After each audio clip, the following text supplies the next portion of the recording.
We're taking one of the most delicious internet sensations around and making it way more sensational-er. Can I say that, Max? You can. Sensational-er, that's what it is.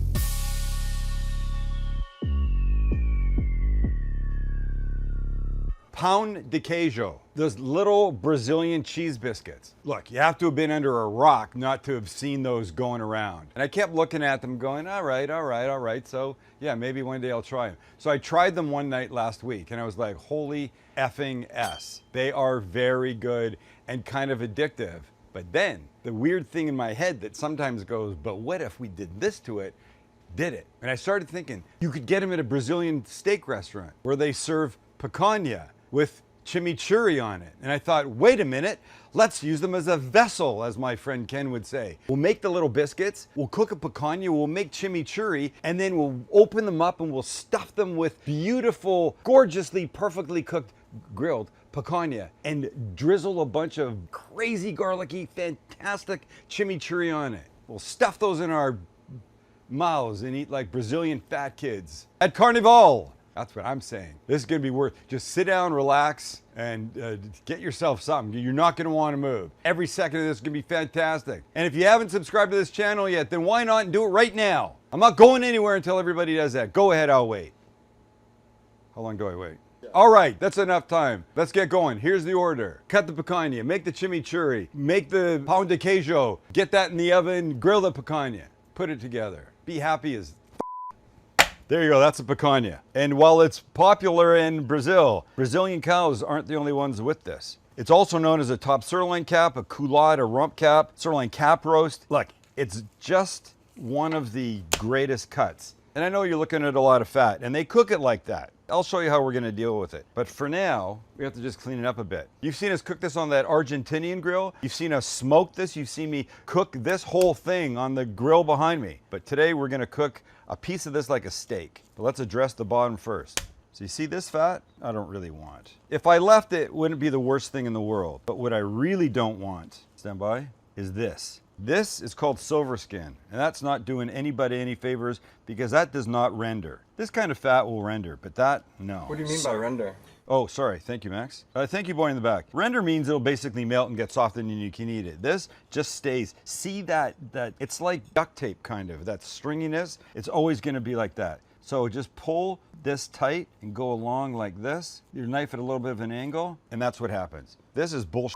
Get rid of this, clean up this bottom, then we continue. Okay, I'm okay with this, the way it is on that side. Let's look over here. So, okay, I could take this. If I was gonna cook this whole thing, this fat on this edge, I would clean this up. I might take that down to about 1/4 of an inch, but this is not what we're doing today. Here's what we're gonna do. We're gonna cut a steak out of this and cook it as such. I'm about to make an important point, please listen. You always hear cut against the grain, and you can see how the grain runs. It runs this way, correct? Everybody see that? Max, you see that? Yep. Problem is, if I cut against the grain now to get my steak, when I go to cut the steak to serve it, I'm gonna be cutting with the grain. And that's not gonna work. So here's what I'm gonna do. I'm gonna line up like this. I'm gonna take this little guy off here and save this kid. And I'm gonna go a couple fingers this way. Remember, back when I was a kid, 2 fingers across the bottom of a Ziploc bag was a lid, and that was $20. So I'm gonna go like this.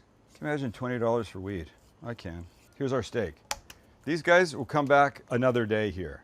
I'm gonna leave the fat on because I like the fat. So now you see what we've done? When we go to cut this, when it's cooked, we'll be cutting against the grain, and it'll make it beautiful.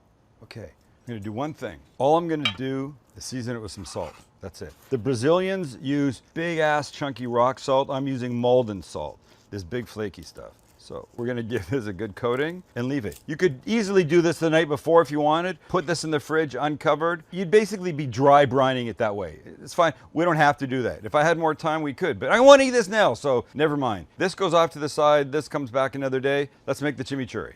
A chimichurri begins with garlic, and I like to give it a little blast first. Look at that silliness. Sometimes when all the other stuff goes in, they don't chop all that well. Now, some curly parsley. We're gonna need some liquid here. A couple tablespoons of red wine vinegar. Juice of a lemon, no seeds. Wow, this is very good lemon. Wow. I'm doing this on my tiptoes because I've got this up on the thing. I can't see anything really. It's not that I'm short, I'm average size. I'm 5'11" or 10 and a half, maybe. Someone's murdering children next door. I don't know if you can hear that. I'm sure they're just having fun. Or being murdered. I can't tell. It often sounds the same. Yeah, if you have fresh oregano, I say go with it. If you don't, use dried. By the way, recipes below. Putting a little cumin in, some red pepper flakes, and let's give it a whiz. There's oil coming. Don't freak out. Come on, you. You know you can do this. Pull yourself in. Let's go. Let me help you by adding a little olive oil to it. Nice. Nicer, and in.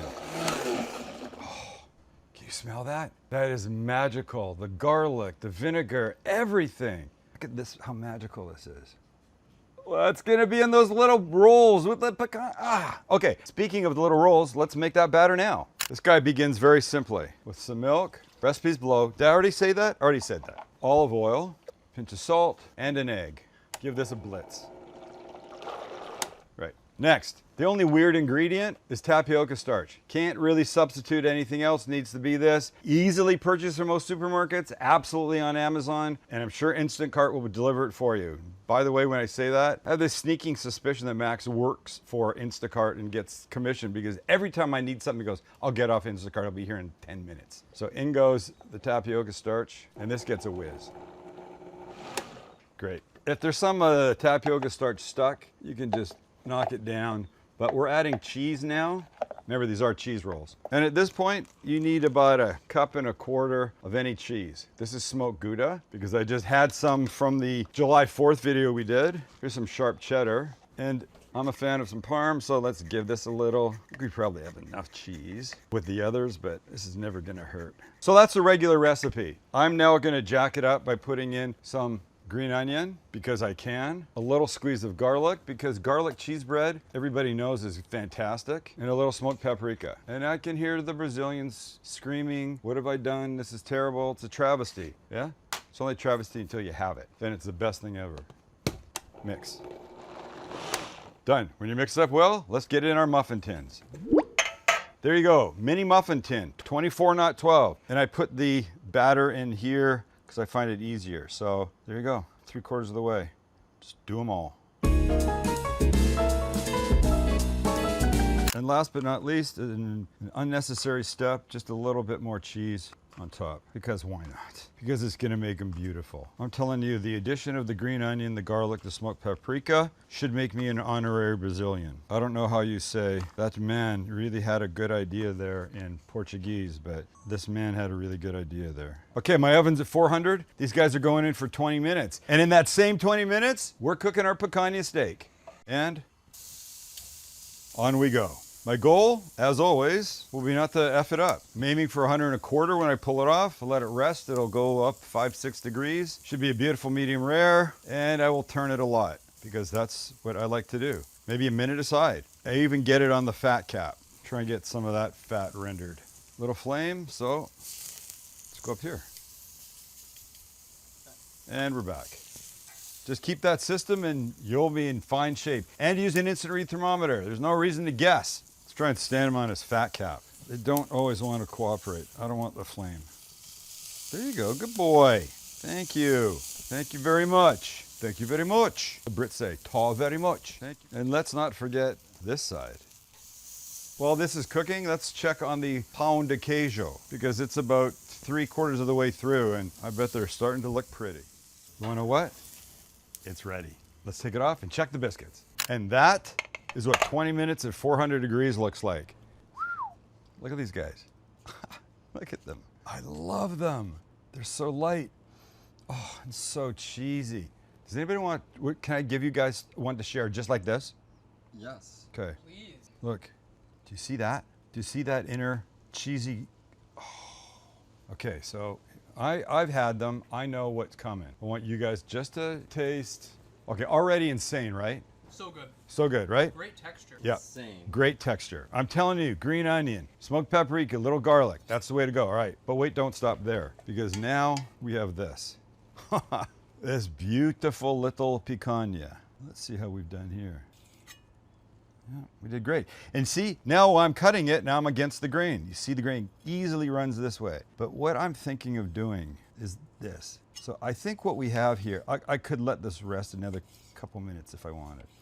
I'm just gonna watch this. So here's the move. Let's just do this. Open up. Okay, so here's my chimichurri. Take a couple little pieces of steak in here, like this, but now like that. Do you have any idea how good that bite's gonna be? Any idea? Oh, I'm about to tell you. It's almost cruel, but you know what? I have to.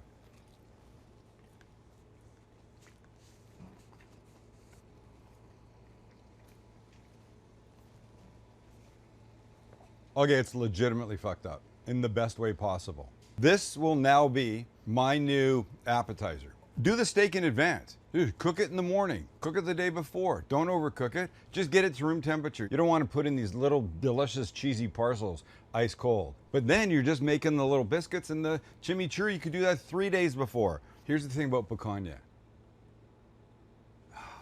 It's so tender. It's so perfect. It's the best thing on the planet. Oh man, I love it.